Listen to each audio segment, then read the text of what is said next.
ಇದೆಲ್ಲ ಕೆಲವೆಲ್ಲ ಹೊಸದಾಗಿ ಸೇರಿಸಿರುವಂಥ ಬೊಂಬೆಗಳು. ಅನಸೂಯ ಕಥೆ ನಮಗೆಲ್ಲ ಗೊತ್ತಿದೆ.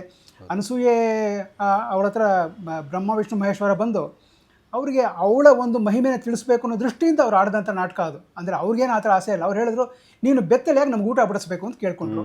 ಅದಕ್ಕೆ ಅವಳು ಬಡಿಸ್ತೀನಿ ಬಿಡಿ ಅಂತ 3 ಜನ ಸಣ್ಣ ಮಕ್ಕಳಾಗಿ ಮಾಡಿಬಿಟ್ಲು. 1-2 ವರ್ಷದ ಮಕ್ಕಳನ್ನ 1 ವರ್ಷದ ಮಕ್ಕಳನ್ನಾಗಿ. ಆಮೇಲೆ ಅವಳು ಊಟ ಆಯಿತು, ಎಲ್ಲ ಆಯಿತು. ಆಮೇಲೆ ಅವರ ಬ್ರಹ್ಮ ವಿಷ್ಣು ಮಹೇಶ್ವರರ ಹೆಂಡತಿಯರು ಬಂದರು, ನಮ್ಮ ಯಜಮಾನರು ಮಿಸ್ಸಿಂಗ್ ಇದ್ದಾರೆ, ಏನು ಮಾಡೋದು ಅಂತ. ನೋಡಿ ಅಲ್ಲಿ 3 ಮಕ್ಕಳಿದ್ದಾರೆ, ನಿಮ್ಮ ಗಂಡ ಯಾರು ಅಂತ ಆರಿಸ್ಕೊಂಡು ನೀವೇ ತೊಗೊಂಡೋಗಿ ಅಂತ ಹೇಳಿದ್ರು. ಈ ಥರ ಆಯಿತು ಕತೆ ಇದು ಅಂತ. ಅದಾದ ನಂತರ ಅವ್ರು ದತ್ತಾತ್ರೇಯನ ರೂಪದಲ್ಲಿ ಬ್ರಹ್ಮ ವಿಷ್ಣು ಮಹೇಶ್ವರ ಅದನ್ನು ಪ್ರತ್ಯಕ್ಷ ಆದರು ಅನ್ನೋಂಥದ್ದು ಕತೆ. ಈ ಕಡೆಯ ಒಂದು ಸಾಲು ನಮ್ಮ ವೈಯಕ್ತಿಕವಾಗಿ ನಮ್ಮ ಮನೆಯಲ್ಲಿ ಮಾಡಿರೋಂಥ ಇದೊಂದು ಒಂದು ಥೀಮ್. ಇದನ್ನು ನಾನು ಚಾಲೆಂಜಿಂಗ್ ಆಗಿ ಬೇಕಾದ್ರೆ ಹೇಳ್ಬೋದು. ಇದು ಈ ಥರ ಯಾರ ಮನೇಲೂ ಮಾಡಿಲ್ಲ ಇಡೀ ದೇಶದಲ್ಲಿ, ಅಷ್ಟಂತೂ ಹೇಳಬಲ್ಲೆ ನಾನು.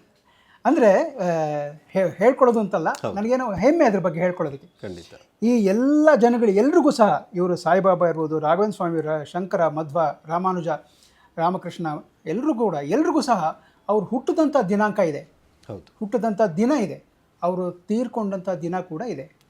ಎಲ್ಲರ ಬಗ್ಗೆನೂ ಅದನ್ನು ಹೇಳ್ತೀವಿ, ಎಲ್ಲರ ಬಗ್ಗೆನೂ ಹೇಳ್ತೀವಿ ನಾವು.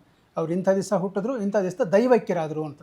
ಆದರೆ ಇವ್ರು ಎಲ್ಲರೂ ಸಹ ದೇವರನ್ನು ದರ್ಶನ ಮಾಡಿದಂಥವ್ರು, ದೇವರನ್ನು ಕಂಡವರು, ದೇವ್ರ ಹತ್ರ ಮಾತಾಡಿದವರು.